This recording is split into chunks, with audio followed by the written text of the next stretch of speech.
sampai di bagian yang kedua, yaitu komplain pertama dari Nabi Nuh alaihissalam, ayat kelima. Di ayat yang ke-1 sampai ke-4 kita dijelaskan tentang misinya Nabi Nuh alaihissalam.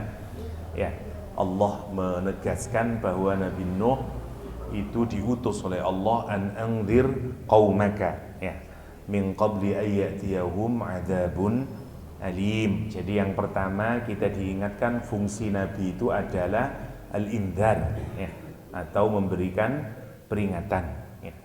Dan juga dijelaskan tentang metodenya, bagaimana memberikan peringatan dengan kalimat nadhirum mubin. Ya, nadhir implikasinya memberikan peringatan yang bisa masuk ke dalam hatinya. Mubin memberi peringatan dengan cara yang clear sehingga bisa diterima oleh akal sehatnya. Apa misi dari Nabi Nuh alaihissalam? Dijelaskan kemarin 3, ani'budullah wattaquhu wa ati'un. Ya, ada ibadah, takwa, taat. Itu mudahnya, karena kalau demikian nanti dijelaskan pahalanya, yaghfir lakum dzunubakum wa yuakhirukum ila ajalim musamma ila akhirih kemarin, ya. Jadi itu singkatnya untuk kita lihat visi atau misi Nabi Nuh alaihissalam. Sekali lagi, tugas Nabi paling utama adalah al-indhar. Pesan sentral dari dakwah Nabi Nuh ada 3, ya. Yang pertama ibadah, menyadari keadaan diri kita ini, bahwa kita ini adalah hambanya Allah SWT, dan itu tugas dakwah. Dakwah itu menyadarkan kita bahwa kita ini hambanya Allah SWT. Setelah itu takwa, setelah itu taat, ya. Itu urutan yang harus kita ingat dalam dakwah. Ya, maka monggo dipikirkan kalau kita berkecimpung di dunia dakwah, sudahkah dakwah kita itu mengcover 3 hal utama dari dakwah ini? Ya, ani'budullah wattaquhu wa ati'un. 3 ini, ya. Oke, sekarang kita nggak masak jadi. Kita masuk ke bagian yang pertama, first complaint atau komplain pertama Nabi Nuh alaihissalam, nanti 5 sampai ayat ke-12, ya. Qala rabbi inni da'awtu qaumi laylan wa nahara. Qala, berkata Nabi Nuh, rabbi, ya Allah, Rabbku, inni, sesungguhnya aku, da'awtu, berdakwah aku, qaumi, kepada kaumku, laylan, di malam hari, wa naharan, dan di siang hari. Ai sirran wa jahran. Aku ini berdakwah baik secara rahasia atau secara terang-terangan. Mari kita pikirkan dulu. Ayat ini diawali dengan kalimat Rabbi tanpa mengikut sertakan huruf ya di belakangnya, tapi Rabbi dibuang ya-nya, meskipun mestinya harus ada ya-nya, Rabbi, tapi ya-nya dibuang, Rabbi, jadi pendek. Pembuangan ya atau hadful ya di belakang kata Rabbi itu yang menghadirkan makna Tuhanku untuk menunjukkan emergensi atau kesungguh-sungguhan, atau keadaan yang menuntut dengan sangat serius. Gini, Matus Madun, salah satu fungsi hadaf di dalam Al-Quran itu, Quran banyak menggunakan model-model hadaf itu, membuang. Misalnya saya kasih contoh hadaf di dalam Al-Quran, misalnya ada yang dibuang dengan perkiraan, ada yang dibuang langsung. Contoh yang sering kita diskusikan, misalnya innal ladzina amanu wa 'amilus shalihat, wa 'amilu, dan beramal, as-shalihat, yang baik. Itu sebenarnya ada yang dibuang mestinya, dan mereka beramal dengan perbuatan beramal dengan perbuatan yang baik. Perbuatannya dibuang. Mestinya wa'amilu al-amal as-salihah. Tapi al-amalnya dibuang oleh Allah SWT. Karena itu dikeluarkan perkiraannya. Kalau dikeluarkan perkiraannya wa'amilu al-amal as-salihah. Tapi kita lihat dalam Al-Quran, wa amilus sholihat. Ngoten nggih. Nah, ini kalau secara grammar sama seperti ini. Ini hadzfnya makin kelihatan. Rabbi mestinya wonten ya-nya. Misalnya seperti kita menyatakan masjidun, masjid. Masjidku, masjidi. Ngoten. Baitun, rumah. Rumahku, baiti. Panjang. Wonten ya-nya belakangnya. Ini Rabbun, Rabb. Rabbku, Rabbi. Lah ngoten mesti nih. Tapi menarik, kenapa kok dibuang ya-nya? Karena menunjukkan emergensi, menunjukkan kesungguhan. Ini berarti menunjukkan posisi yang sangat serius. Orang kalau serius dan ekstrim, salah satu pengungkapannya di dalam bahasa Arab adalah dibuang hadzfnya kalau memanggil Allah. Makanya doa-doa ketika kita ini pada situasi emergensi selalu membuang ya. Rabbi habli minas sholihin, dan seterusnya. Kita sudah menikah lama, boten gada putra-putra, belum dikaruniai anak lama. Akhirnya kita ini merasa, ya Allah, saya ini sudah berada dalam situasi emergensi. Kita memanggil Allah dengan situasi emergensi itu. Rabbi, ya Allah, habli, karuniakan untuk saya ya Allah. Kita Robbinya tidak panjang, tidak Robbi, boten-boten. Masya Allah, itu menariknya Al-Quran. Sama dengan Nabi Nuh alaihissalam. Nabi Nuh itu menyatakan ini emergensi. Ya Allah. Kenapa? Karena situasinya berarti kita ditunjukkan ini sudah lama sekali berdakwah, ratusan tahun berdakwah. Karena itu, ya Allah, ini sudah emergensi. Mereka itu sudah saya datangi berkali-kali, rahasia, terbuka, siang, malam. Ya Allah, Rabbi. Nah, ngoten maksudnya ini suasananya. Inni da'autu, sesungguhnya aku mendakwai. Lihat kalimat yang dipakai ya. Kalimat yang dipakai dakwah. Da'a arti dasarnya memanggil. Tapi dalam bahasa Arab kata dakwah makna dasarnya adalah memanggil orang untuk diberikan makanan. Jadi kalau kita ini selamatan, syukuran, undang tetangga kanan kiri, kemudian ayo ke rumah, ada apa? Ayolah makan-makan. Nah, namanya dakwah dulu. Orang Arab itu menyebut dakwah karena dakwatun ila ta'am, karena orang manggil untuk makan-makan. Apa maknanya di dalam kata da'utu? Saya ini berdakwah dengan cara yang baik. Saya berdakwah bukan memarah-marahi dia. Saya dakwah seperti saya sedang memberikan hadiah kepada mereka. Nonton maksudnya ini. Karena itu inti dakwah. Inti dakwah itu kita ini kalau berdakwah harus satu, menggunakan kata-kata yang baik meskipun itu indah. Meskipun kita memberikan peringatan. Karena ada orang yang memberikan peringatan yang justru tidak melahirkan kebaikan. Kenapa? Karena merendahkan orang dan seterusnya dan seterusnya.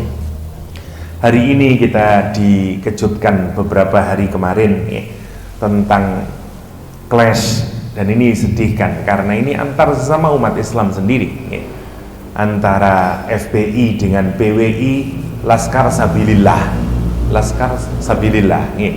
Laskar Nusantara. Ini Masya Allah, antara pro dan anti Habib. Kalau ini persoalan pemikiran, kita tidak jadi peduli lah dengan urusan itu. Menurut saya ini adalah masalah kekanak-kanakan, ya. Udahlah, terserah lah, mau orang ngaku keturunan Nabi ledembi, mau orang tidak menganggap urusan Nabi, terserah lah. Kalau sebatas pemikiran oke saja, tapi ini sudah merambah, mulai melakukan kekerasan fisik. Dan ini kalau diterus-terusin kayak Syria, nanti kita ini bisa bunuh-bunuhan antara sesama umat Islam. Kemarin ketika Habib Rizik ke Brebes, apa yang terjadi? Mereka sudah pukul-pukulan karena Habib Rizik dijaga oleh teman-teman FPI dari PWI yang anti Habib, karena sekarang sudah bikin laskar-laskar ini dan seterusnya, terjadi bentrok sampai kemudian. Nah ini kalau diterus-terusin karena semakin meluas, dan seterusnya. Dan sudah didirikan PWI di masing-masing daerah.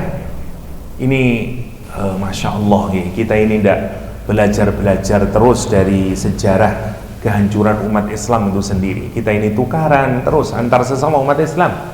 Kenapa kita mengulang jatuh ke dalam lubang yang sama?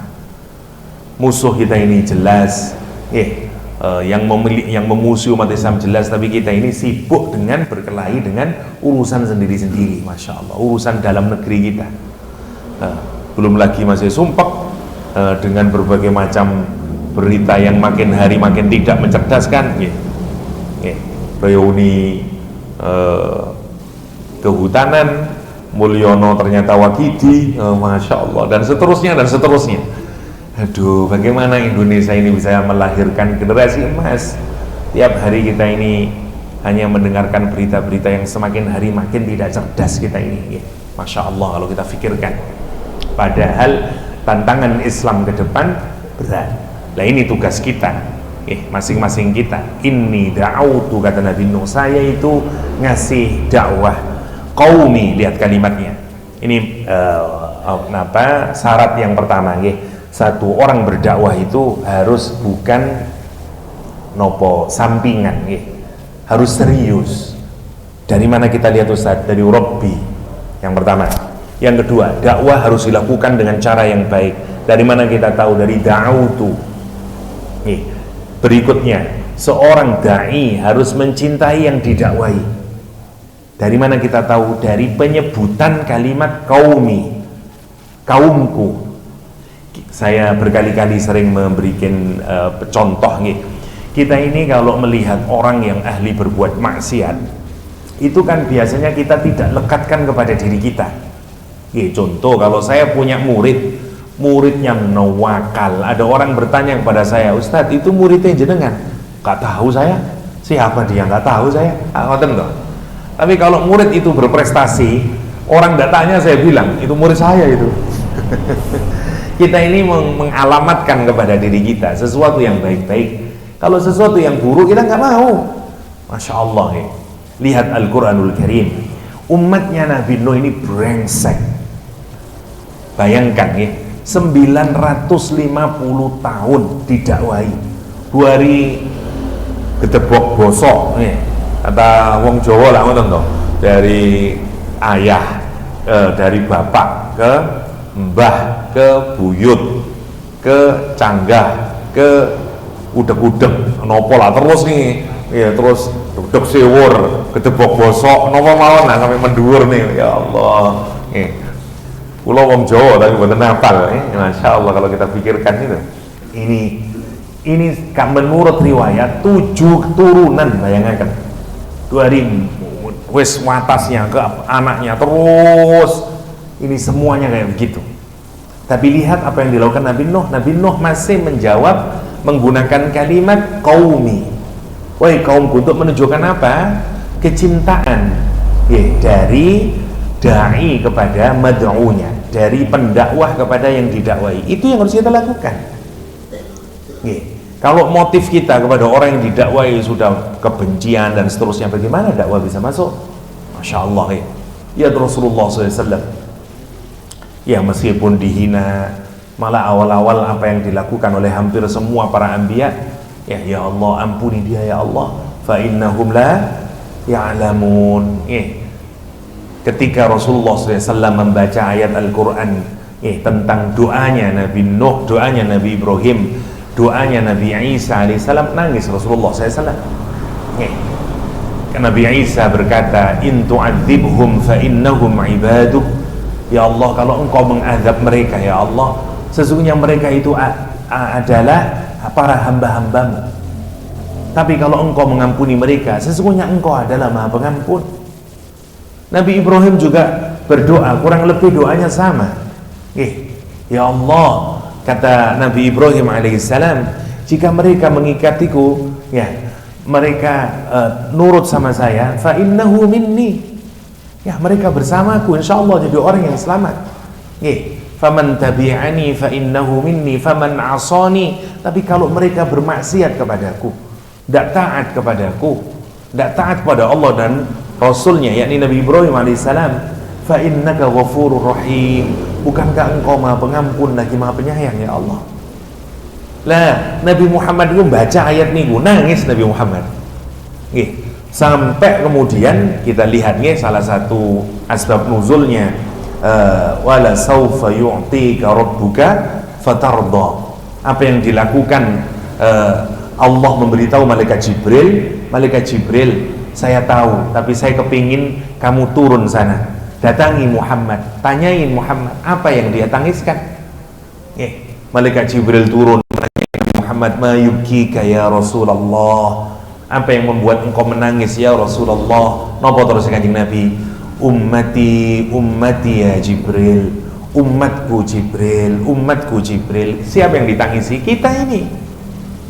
Yang ditangisi oleh Rasulullah. Terus ya opo kalau nanti umat saya ini masuk neraka? Bagaimana umat saya ini kalau nanti tidak mendapatkan ampunan Allah? Sedangkan Nabi Ibrahim, begitu perasaan hatinya Nabi Ibrahim, faman asani fa innaka ghafurur rahim.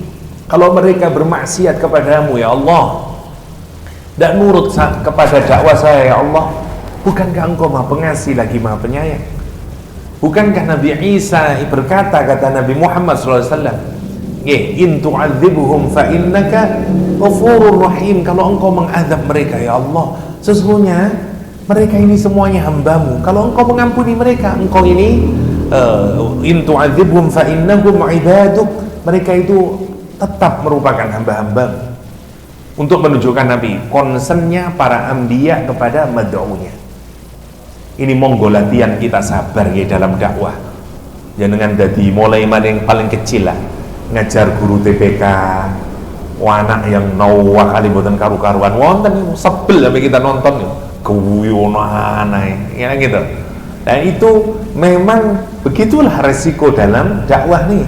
Terus sampai yang paling besar. Ngeten jalan untuk mendapat cintanya Allah itu yang paling besar dapat kita pelajari dari 5 orang nabi ini yang disebut dengan ulul azmi. Tidak ada yang tidak sepakat bahwa status tertinggi orang itu paling dekat kepada Allah adalah para rasul. Jadi dari seluruh manusia, mulai dari Nabi Adam sampai nanti yaumul kiamah, manusia terbaik adalah 124.000 nabi dan rasul yang dipilih oleh Allah. Dari 124.000 ini yang paling terbaik adalah 25 nabi dan rasul, dari Nabi Adam sampai Nabi Muhammad. Dari 25 nabi ini yang paling terbaik sendiri adalah 5 nabi. Jadi singkatnya, kalau kita ini kepingin menjadi orang yang paling dicintai oleh Allah, ikutilah 5 nabi ini hidupnya. Nabi Ibrahim, orang yang paling taslim, pasrah, tunduk patuh kepada perintahnya Allah. Setiap diperintahkan oleh Allah, boten pernah berpikir tidak mau nopo, sempurna dia dalam menjalankannya. Sampai disuruh nyembelih anaknya, sami'na wa ta'na. Disuruh menaruh istri dan anaknya di lembah yang tidak ada makanan apapun, sami'na wa ta'na. Karena itu dia menjadi ulul azmi. Sabar dalam menaati Allah. Ini nomor 1. Cara kalau kita kepingin menjadi kekasihnya Allah, sabar dalam menaati perintah Allah. Nomor 1. Nomor 2, kita belajar dari Nabi Isa alaihissalam. Dikuyo-kuyo, dicaci maki, hendak mau dibunuh, berdakwah dengan masyarakat yang sangat staben. Nabi Isa alaihissalam lahir mulai kecil sudah dianggap anak zina dan seterusnya. Makanya dikasih ulul azmi. Dari Nabi Nuh tentang nopo, kesabaran dalam berdakwah, singkatnya. Dari Nabi Muhammad semuanya, semua sisi Nabi Muhammad memang layak menjadi ulul azmi. Dan terakhir dari siapa? Dari Nabi Musa alaihissalam. Kesabaran apa? Kesabaran mencari ilmu, kesabaran untuk talabul ilm. 5 5 ini cara semuanya, dan dari Nabi Nuh kita mendapati ini. Ya Allah, sabari Nabi Nuh ini, dicaci maki tiap hari, Masya Allah. Bahkan kalau kita baca riwayat semuanya, kekerasan verbal dicaci maki, kekerasan fisik dipukulin Nabi Nuh alaihissalam, dan seterusnya. Sampai habis ini kita akan melihat bagaimana dicaci makinya Nabi Nuh. Tapi lihat Nabi Nuh, dia masih memanggil kaumnya qaumi. Kapan Nabi Nuh berdakwah? Lailan wa nahara, malam hari dan siang hari. Mari dipikirkan ya. Orang itu biasanya ngomong waktu niku siang hari baru malam hari, boten malam hari dulu. Nabi Nuh ingin menunjukkan, saya ini dakwah, bahkan dewasa di mana orang sudah tidak dituntut untuk bekerja, saya bekerja, yaitu malam hari. Untuk menunjukkan apa? Tidak ada satupun waktu yang tidak saya gunakan untuk kesempatan saya berdakwah. Hatta ketika orang mestinya dakwah itu di siang hari, malam hari dia tidur istirahat, enggak. Mau malam hari, mau siang hari. Makanya ditafsiri oleh para mufassirin, ya, seperti Imam Qurtubi menyatakan lailan ay sirron, rahasia. Ya, naharan artinya jahron, secara terbuka. Baik saya datangi sendiri-sendiri atau saya dakwah secara terbuka, semua saya lakukan, Masya Allah, untuk menunjukkan nopo nih, tidak wonten waktu yang dia sia-siakan. Seluruh waktu oleh Nabi Nuh digunakan untuk berdakwah. Tetapi apa responnya kaumnya?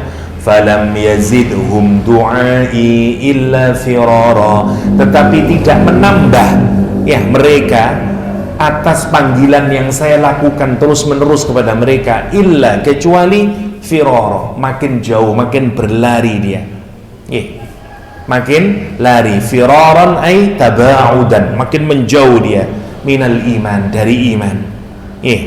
Masya Allah, niki saking parahnya, alih-alih dia makin mendekat, tapi semakin menjauhi kebenaran, semakin jauh, semakin jauh, semakin jauh.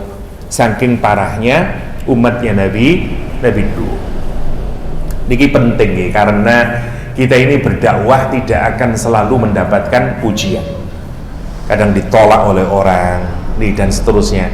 Kemana kita ini mengambil pelajaran? Pada Nabi Nuh. Kalau kita ini dakwah 1 bulan, 2 bulan, setahun, 2 tahun, menghadapi resiko, tantangan ini itu. Nah, salah satu yang mengokohkan jiwa kita adalah kisahnya Nabi Nuh. Biar kita ini boten, ya Allah, iya ya, kenapa saya ini kok rapuh banget? Nabi Nuh 950 tahun, saya ini belum ada apa-apanya, dan seterusnya. Itu yang akan mengokohkan perjuangan dalam dakwah. Nabi Nuh kemudian menjelaskan, wa ini, dan sesungguhnya aku. Ini komplainnya Nabi Nuh kepada Allah. Komplain itu boleh kalau kepada Allah. Komplain kepada manusia ini lebay. Komplain kepada Allah boleh. Sebagaimana Nabi Syu'aib, ya, ini terusnya Nabi Yakub, maksud saya, kata Nabi Yakub, ya, innama, kata dia, sesungguhnya saya ini wadul atau komplain, ashku, ya, syakwa ini komplain dalam bahasa Arab, wadul bahasa Indonesianya, bahasa Jawa nih, ya. Aku wadul nang Gusti Allah, boten napa-napa dalam hal apapun. Kata Nabi Yakub setelah kehilangan Nabi Yusuf alaihissalam, dia si malakama karena dia yakin anaknya bermain drama, dan tapi dia nggak tahu juga di mana posisinya Nabi Yusuf, sudah meninggal atau bagaimana anak ini sekarang, kita nggak tahu.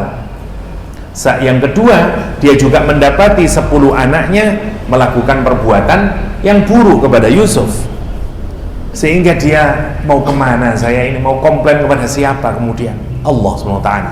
Itu yang dilakukan oleh Nabi Yakub. Apa kalimatnya dalam Al-Quran? Innama ashku, bahwasanya saya ini komplain, kata Nabi Yakub, bathi wa husni, kesusahanku, duka citaku kepada siapa? Ilallah, kepada Allah, boten nopo-nopo. Justru kalau kita ini menunjukkan butuhnya kita kepada Allah, niku kita menunjukkan penghambaan kepada Allah SWT. Niku mau dicatat nih. Tapi kalau jenengan wadule ke makhluk, wadule ke manusia, ini lebay. Kita ini silakan dalam hal apapun, monggo wadul kepada Gusti Allah. Jadikan Allah itu, karena Allah itu as-samad. Allah itu as-samad. Kita ini tiap hari menyatakan qul Allahu ahad, Allahus samad. Tempat kita bergantung, tempat kita wadul, tempat kita kalau punya kesedihan, laporkan sama Allah, minta bantuan Allah. Semakin kita kembali kepada Allah, semakin baik.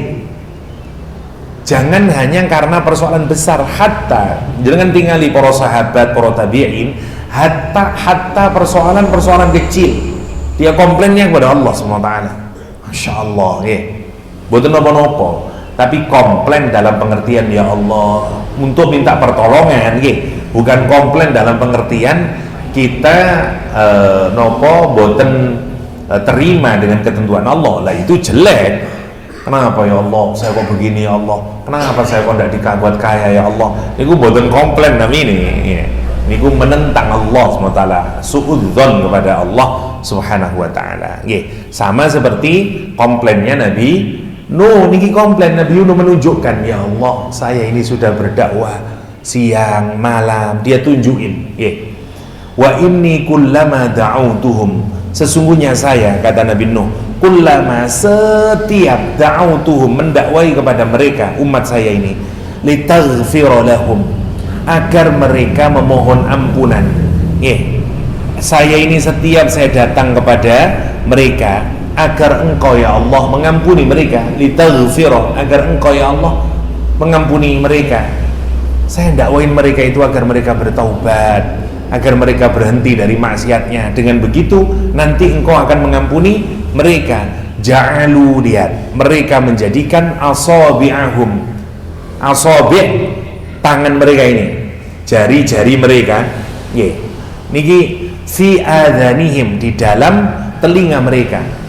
Mestinya orang itu kalau buntu lah ngeten toh, tapi ini ndak, jari-jarinya, kalimatnya Al-Quran dia jadikan, mestinya jari itu kan satu. Ini saking parahnya sampai Quran menggunakan jamak, asabi'ahum fi adhanihim, kayak jari-jarinya dimasukkan ke dalam telinganya, saking menunjukkan nopo ini penolakannya terhadap dakwah. Dan pada saat itu bener-bener ono wong ngomong ngeten, tutupan aja, nggak usah ulang, nggak usah ngerokno. Coba bayangkan nih, jenengan bayangin jenengan dakwah terus kowar-kowar misalnya teng balai RW, teng pundi lah, orang itu nutup telinganya ini, ngomong apa iban, nggak usah dirungokno. Kira-kira ya nopo hati kula lah jenengan. Mungkin kalau kita ndangannya langit, pun ya Allah udah nono watu, pun ya Allah lah ngoten lho. Masya Allah niku nggih. Kullama da'autuhum ay ila sababil maghfirah, setiap saya berdakwah yang menyebabkan mereka mendapatkan ampunan Allah, wahya al-iman bika wa ta'atu lak, saya mengajak mereka untuk beriman kepadamu, untuk taat kepadamu. Ja'alu asabi'um fi adhanihim, kata dia, apa yang mereka lakukan? Mereka menggunakan tangan-tangannya ini, jari jemarinya, menutupi telinganya. Wastaghsau siyabahum, wastaghsau, dan mereka menutupi siyabahum dengan bajunya mereka, ay ghattu biha wujuhahum li alla yarahu, ay ghattu, menutupi mereka, biha, dengan baju mereka, wujuhahum, wajahnya mereka, li alla yarahu, agar supaya Nuh tidak melihat mereka. Kan rodok sungkan toh, kok balik-balik ini ketok ya apa, dia jubahnya ditutupi kan, nggak usah dirungokno, tutupi ya lah. Masya Allah niki kula mboten nate ningali wong kados ngoten niku, paling banter orang itu pergi niki mboten, karena mungkin dia stuck, tidak bisa lagi kemana. Nabi Nuh ngambil kesempatan mendakwai, tapi apa yang mereka lakukan? Wastaghshaw thiyabahum, mereka menutupi wajahnya dengan, Masya Allah, dengan baju mereka ini. Saking nopo ini, saking parahnya. Qala Ibnu Abbas menyatakan, ja'alu siyabahum ala ru'usihim, mereka menaruh, menjadikan bajunya itu diletakkan di atas kepalanya, li'alla yasma'u kalamahu, agar mereka masih bisa mendengar ucapannya. Tapi kenapa dilatih karena si ini si rada krungu meskipun dia males, kata Ibnu Abbas, agar dia tidak mendengarnya. Yo nopo kula agar mendengar, agar dia tidak mendengarnya, li alla yasma'u kalamahu, agar dia tidak mendengar ucapannya Nabi Nuh. Fastighsya'us siyab, maka penutupan dengan baju ini, idzan dengan demikian, ziyadatun menjadi tambahan, fi saddil adzan hatta la yasma'u, untuk semakin mengokohkan agar dia tidak bisa menutup, untuk mengokohkan penutupan telinga itu sehingga sama sekali dia tidak bisa mendengarnya. Masya Allah, ini saking parahnya.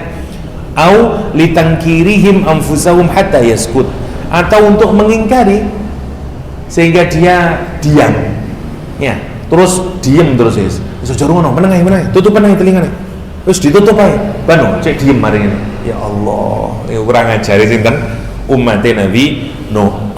Atau liyu'arrifuhu i'raduhum anhu, agar Nabi Nuh mengetahui i'raduhum anhu, keberpalingan mereka dari Nabi Nuh alaihissalam. Bano cek ro, lek kene iki ndak seneng. Allah, Masya Allah ya. Orang sekarang itu, kula nate ceramah ya, acara nopo lah, supe kula, satu nopo haflah nopo lah, pokok acara satu yayasan. Lah, kula ceramah ngeten, wonten wong, jadi wonten tradisi teng mriku niku, dadi lek wonten ceramah, engko begitu mulai diceramah nyumet mercon. Dor ngoten niku. Duka nopo? Salah satunya katanya ben wong padha teko atau menunjukkan kegembiraan, dan kula kaganggu nemen dengan suara niku. Jadi ceramah ngene, dor kalau mandek riyen wis bano tak menengno dhisik. Lah iya apa-apa wong ceramah disuruh sambil gitu. Maksud saya itu, nanti kenapa setelah selesai dan seterusnya.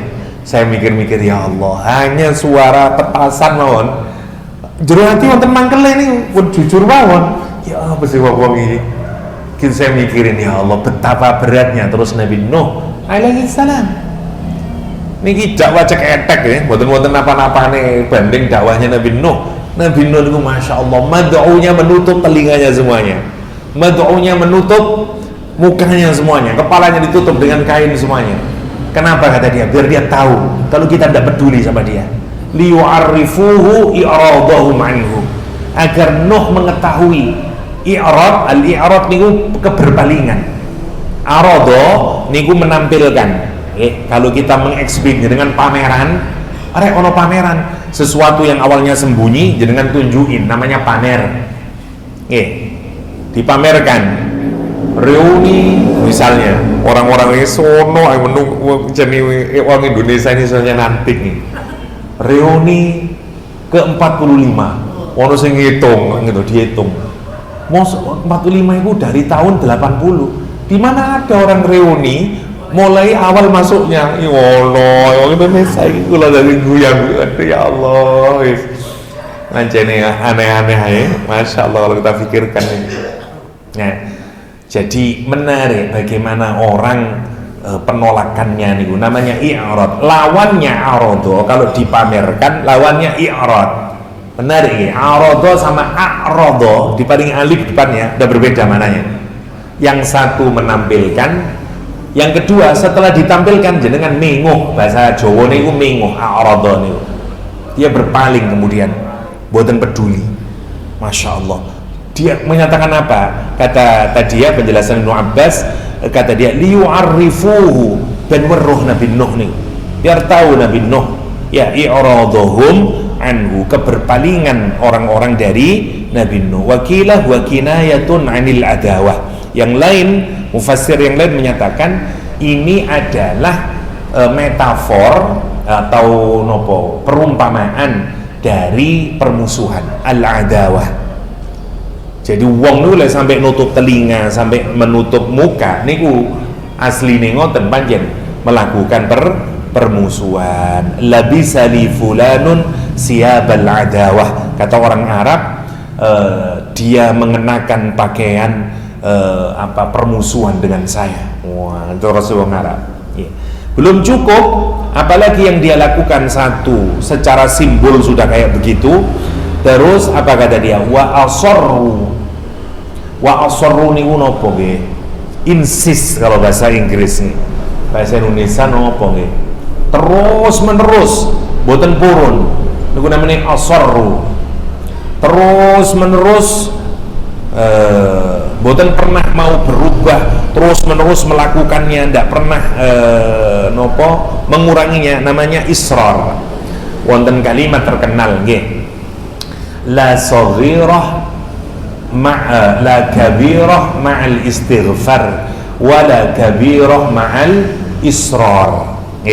Tidak ada dosa besar jika dibersamai dengan istighfar. Jenengan dosa nopo tapi dibarengi istighfar dia tidak jadi dosa besar.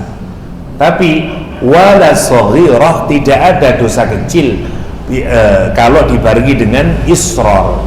Israr itu insisting, terus menerus dilakukan mana, namanya israr. Pakai shot bukan pakai sin, namanya israr. Niki saking parahnya, tidak pernah dia berhenti, terus menerus, namanya israr dalam bahasa Arab. Lah dia menggunakan kata al-sarru, yang ngoten niku boten sekali dua kali, terus setiap ada Nabi Nuh ngoten malih, setiap itu ngoten malih. Makanya kenapa nanti puncaknya Nabi Nuh pun jenengan ya Allah hancurkan mereka semuanya. Kenapa? Saya ini sudah melihat dari 7 turunan boten wonten kebaikannya sama sekali. Wa asarru kata Nabi Nuh. Belum cukup wa asarru wastakbaru, ditambahi lagi istikbaron. Masya Allah, namanya maf'ul mutlak. Wastakbaru, dia berusaha menyombongkan diri. Tidak cukup, ditambahi lagi dengan maf'ul mutlak istikbaron, dengan kesombongan yang amat sangat. Allah. Istikbar niku bahasa Jawa yang terbaik menerjemahkannya gumede. Gumede niku nopo gede asline? Boten. Orangnya kecil tapi gumede. Lah ngoten to. Kono ku sapa? Wong kada ketua RW lho gumede ni kaya. Wah, niku namanya gumede. Kayak wali kota nah misale. Wali kota juga gitu. Kono lho cek gumede ni kadar wali kota kaya gubernur. Lah ngoten to. Sama, gubernur ngoten kono gumede kaya menteri dalam negeri dan seterusnya. Namanya gumede. Merasa besar dirinya. Kenapa kalau disebut istikbar? Karena hakikatnya manusia itu kecil di hadapan Allah. Makanya Quran menggunakan kalimat istikbar, berusaha membesarkan dirinya atau berusaha sombong.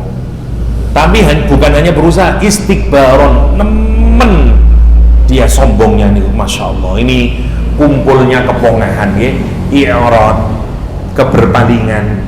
Yang kedua, terus menerus istiqomah, dia melakukan perbuatan maksiatnya itu, penolakannya terhadap dakwah. Dan terakhir istikbar. Padahal nopo terus di Quran, orang itu kalau sudah mendapatkan nopo namine mendapatkan peringatan dari Allah SWT, dia datang kepada mereka ayatnya Allah SWT, tapi terus mawon nopo terus di Quran wonten surah Al-Kahfi, waja'alna nopo ala qulubihim akinnatan wa fi adhanihim waqara, kata Al-Quran.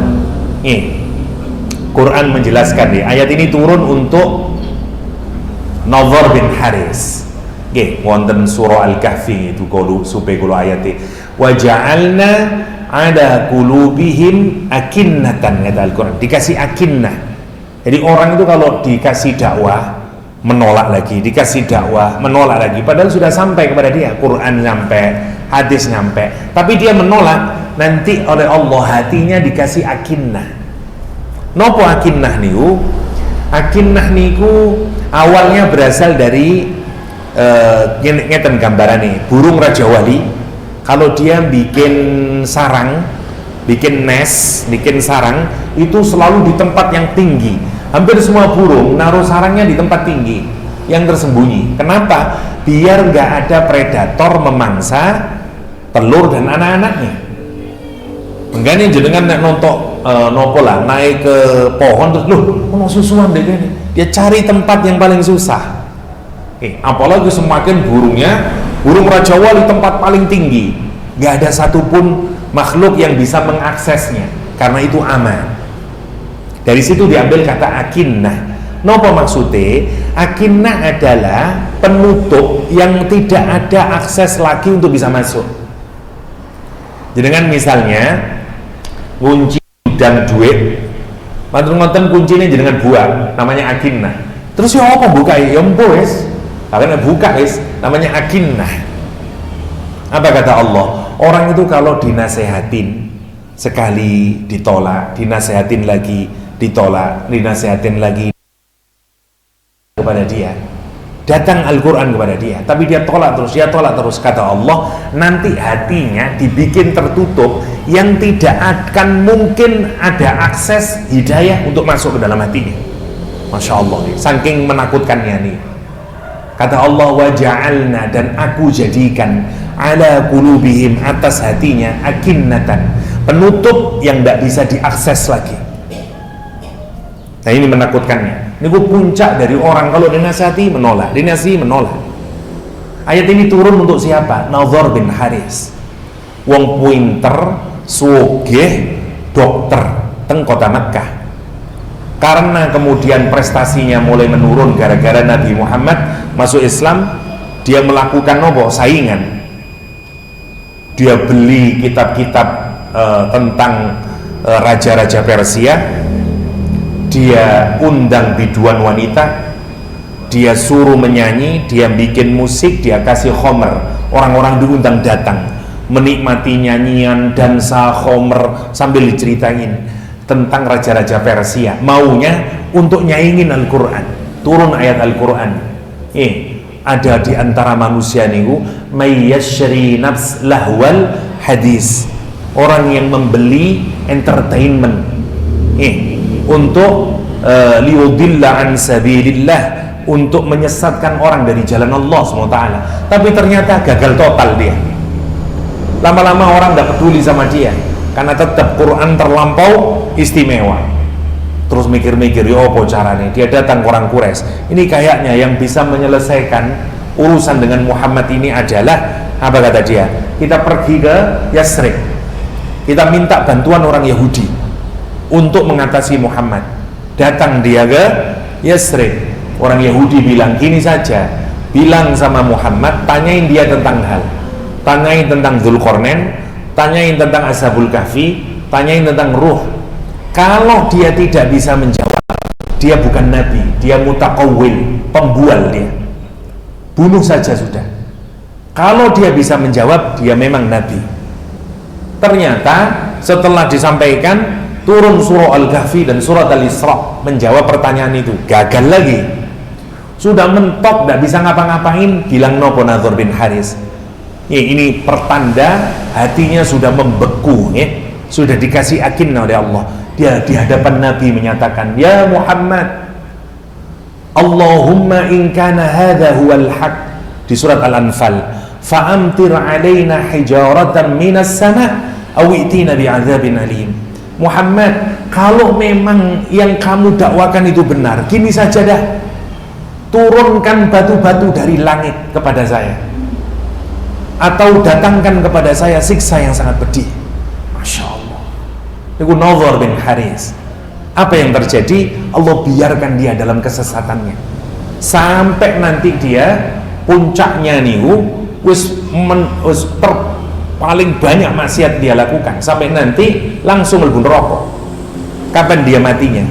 Wonten perang Badar, dia tertawan dan Rasulullah SAW memasukkan dia dalam daftar orang yang tidak bisa diampuni dan mempersilahkan Ali bin Abi Thalib untuk membunuh Nadhr bin Haris.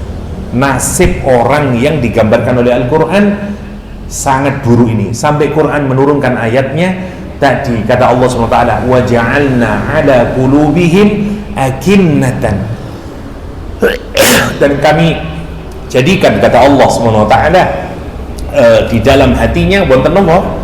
Akinnah. dikasih akinna, ya dikasih penutup, tidak bisa lagi akses. Wa fi adhanihim waqra, dan di telinganya ini ada beban yang sangat berat, namanya waqra, bukan sakit nerima sudah. Seperti sinten umatnya Nabi Nuh, masya Allah. Apa kata Nabi tadi?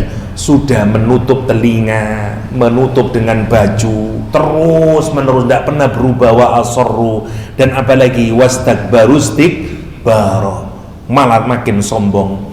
Summa inni da'autuhum jihara, aku tidak berhenti, kata Nabi Nuh, kemudian aku mendakwai mereka secara terbuka. Saya dakwai satu-satu awalnya, saya ketuk pintu rumahnya, saya kasih konsultasi secara pribadi, mereka menolak. Oke, saya berdakwah secara terbuka. Maksudnya apa? Kata para ulama, mudghiran lahumud dakwah. Ini dakwah, misalnya ini ono apa iki, ono pameran di kono, tak datangilah.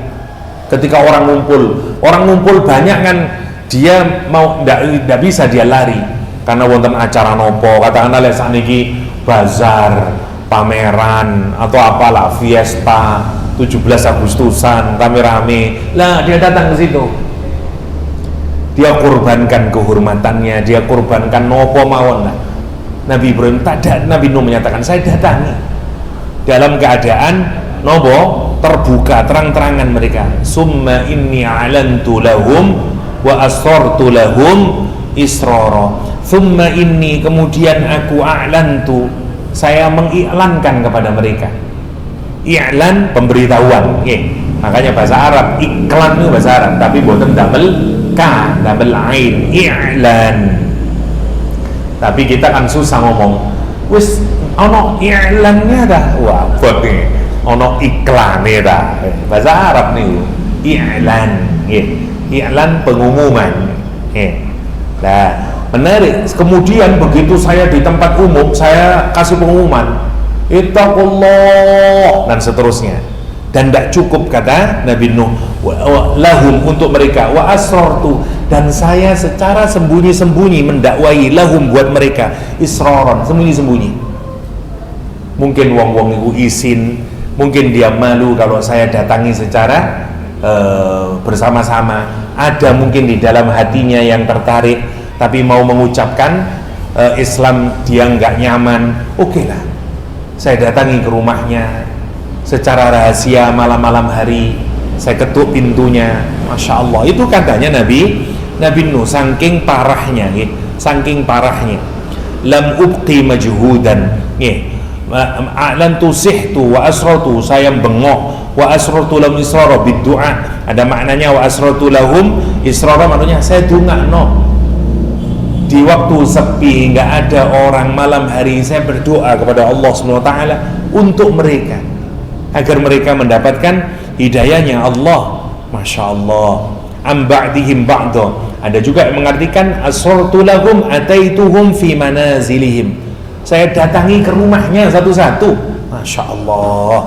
Kata jamaah tabligh, wa kullu hadha min Nuhin alaihissalam mubalaghatan fi du'a lahum. Ini semuanya untuk menunjukkan betapa seriusnya, sangat parahnya Nabi Nuh di dalam berdakwah. Wa talattufun fil istida'ah, dan betapa halusnya Nabi Nuh di dalam usaha mengajak orang untuk menerima agama ini, tauhid, wafat, dan seterusnya. Saking parahnya di dalam berdakwah. Tapi wis ngoten mawon berhasil boten, meskipun sudah 950 tahun. Fakultu astaghfiru rabbakum innahu kana ghaffara. Apa yang didakwakan Nabi Nuh? Istighfar. Kita ini target kita kalau kepada orang yang ahli berbuat maksiat, targetnya adalah istighfar dulu, nasihati dulu, dan seterusnya. Fakultu, maka aku berkata, istaghfiru, mohonlah ampunan kepada Allah SWT, mohonlah ampunan kepada Rabb, kepada yang merawatmu, kepada yang memilikimu, kepada yang menguasai.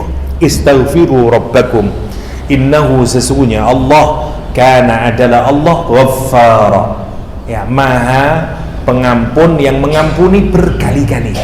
Untuk menunjukkan apa? Aku tahu kamu itu banyak berbuat dosa, minta ampunlah sama Allah, karena berapapun dosa yang kamu lakukan, Allah itu akan terus memberikan ampunan. Terus saluhul maghfirah min dzunubikum, mintalah ampunan Allah dari dosa-dosa yang kalian lakukan, as-salifah yang telah lalu, bi ikhlasil iman, dengan keikhlasan iman. Innahu kana ghaffara wa hadza minhu targhibun fit taubah. Ini adalah encouragement, dorongan agar mereka mau bertaubat. Ini kenapa? Karena terus Kanjeng Nabi, al istighfaru mimhatun lidzunub. Istighfar itu penghapus dosa. Ya, dia nanti akan menghapuskan, wipe out seluruh dosa. Dan kenapa ini penting ngeten nggih? Salah satu cara trik setan kalau kita ini sudah berbuat dosa adalah kita itu dirasa nanti kalau melakukan perbuatan baik tidak layak. Monggo dipikirkan nih. Saya mulai contoh dari kecil. Jenengan pernah tidak mendengar orang begini, mbak, percuma sampean niku jilbaban tapi kok pacaran. Jare aku lek pacaran niku wis ndak usah jilbaban. Laopo jilbaban pacaran. Jangan pikirkan, kok iya, kenapa kok ada kalimat semacam itu ya? Dari mana asalnya kalimat itu? Setan. Jilbaban itu amal soleh, pacaran niku maksiat. Setan itu kepingin orang itu terjerembab lebih parah lagi ke dalam kemaksiatan. Laopo kan kate Jumatan ae. Wong sik judol ae kate Jumatan barang. Kenapa kamu itu kok berangkatnya masjid, aduh sholat Jumat kok yo wah aku dhewe kon sik mabuk-mabukan ae lho. Lah kan semacam itu. Kenapa? Karena kita ini maunya dijerembabkan ke dalam dosa, nggak suka setan itu. Padahal kita ini harus membedakan, jilbab itu ibadah, pacaran itu dosa. Betul wonten kaitane niki. Artinya dia melakukan satu kesalahan, tapi minimal dia melakukan satu kebaikan. Terus wong ngomong ini, yo mending aku lah, meskipun aku ndak jilbaban, tapi kan aku ndak pacaran. Jadi iki podo setan nih, loro-loro nih. Yang satu melakukan satu kebaikan, melakukan satu keburukan, yang satunya juga sama. Kamu ndak pacaran, itu baik, tapi kamu ndak jilbaban, itu dosa. Saya contohin yang lebih berat lagi, biar masuk di otak kita. Ada ndak orang yang ndak mau umroh atau haji? Gara-gara nopo? Aku sih akeh dosane. Engko aku lek haji untuk umroh, engko ya opo aku akeh dosane. Aku engko ndak ngene. Engko ae lah.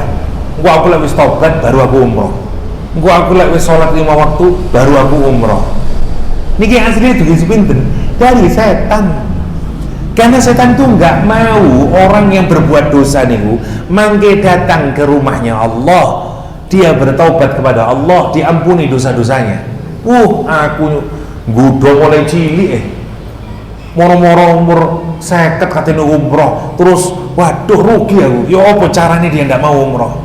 Diuden-udeni ya dengan, kan umroh kok, dijantur yang malaikat Jibril kan, dikaplok yang mau ngarap kan, segala macam, langit dah. Hanya dia takut. Bagaimana orang dibikin takut untuk mendapatkan ampunan Allah? Niku setan. Atau paling minim niku wonten perasaan. Nanti orang niku kalau sudah berbuat dosa, ngeten perasaane. Kira-kira aku lek salat diterima apa ndak ya? Wong aku sik ngombe-ngombean. Kira-kira aku lek umroh koyo diterima apa ndak ya? Wong aku sik kelakuane koyo ngene. Lah, itu dihembuskan di perasaan kita. Sehingga kemudian orang, ya wis lah ndak mungkin aku diterima. Percuma paling aku sholat, aku sik kelakuane koyo ngene. Rezekiku ya sik akeh ndak halale. Aku ya sik gelem ngombe, paling masih sholat aku ya ndak ana gunane. Wis ban nolak wis, mending ndak sholat. Lah, niku lho maksudnya setan nih. Padahal begitu kita mau sholat, pelan-pelan hati kita itu terbersihkan. Nanti pelan-pelan orang akan meninggalkan minuman kerasnya, akan menimbulkan seterusnya. Jadi dengan nanti baca hadis, ada sahabat Rasulullah SAW yang menyatakan, ya Rasulullah, mohon maaf, saya masuk Islam, apa yang wajib buat saya? Kamu harus sholat 5 waktu, sepurane ya Rasulullah. Saya kalau 5 waktu tidak sanggup. Saya bagaimana kalau saya sholat cuman 2 waktu saja? Kata Rasulullah, iya wis, nggak apa-apa. Ya Rasulullah Sallallahu Alaihi Wasallam, kenapa?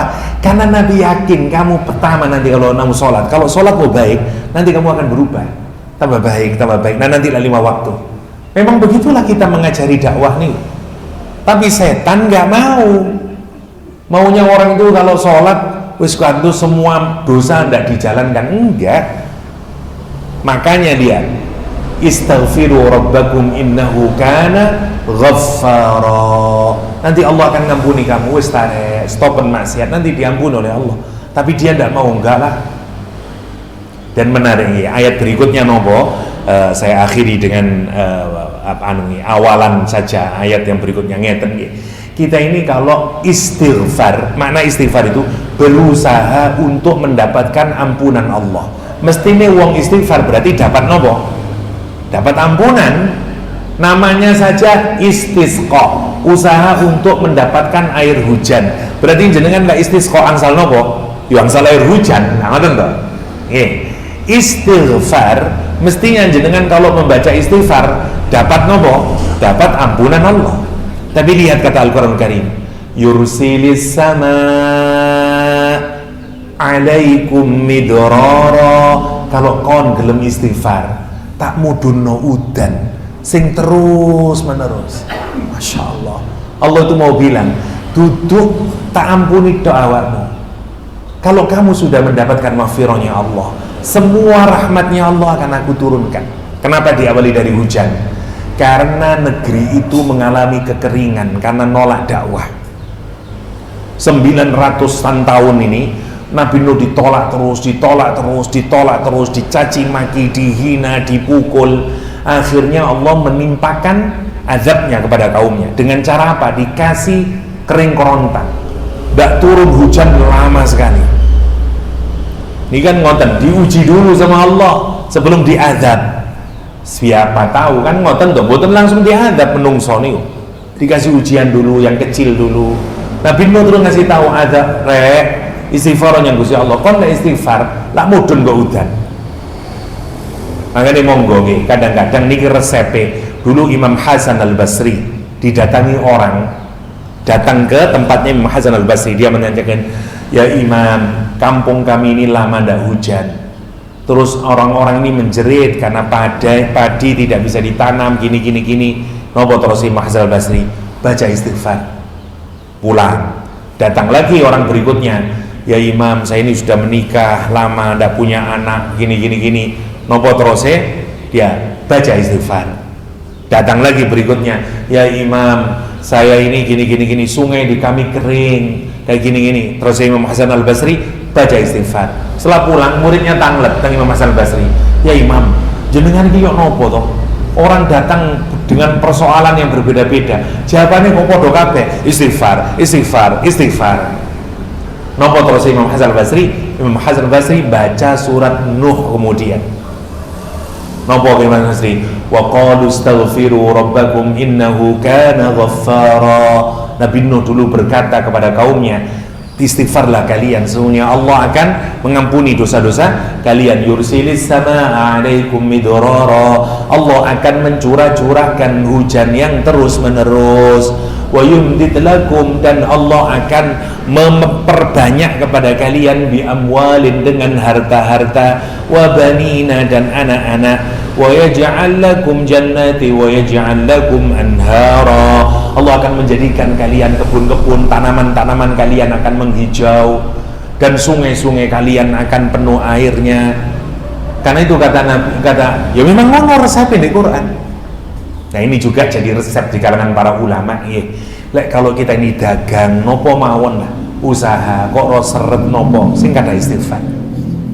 Niku salah satu resep. Satu sisi ucapkanlah istighfar, satu sisi monggo ditingali. Barangkali saya punya salah kepada orang lain, salah kepada orang tua, salah kepada mertua, salah kepada istri, suami, salah kepada anak, salah kepada tetangga. Niku salah satu yang memperseret rezeki kita.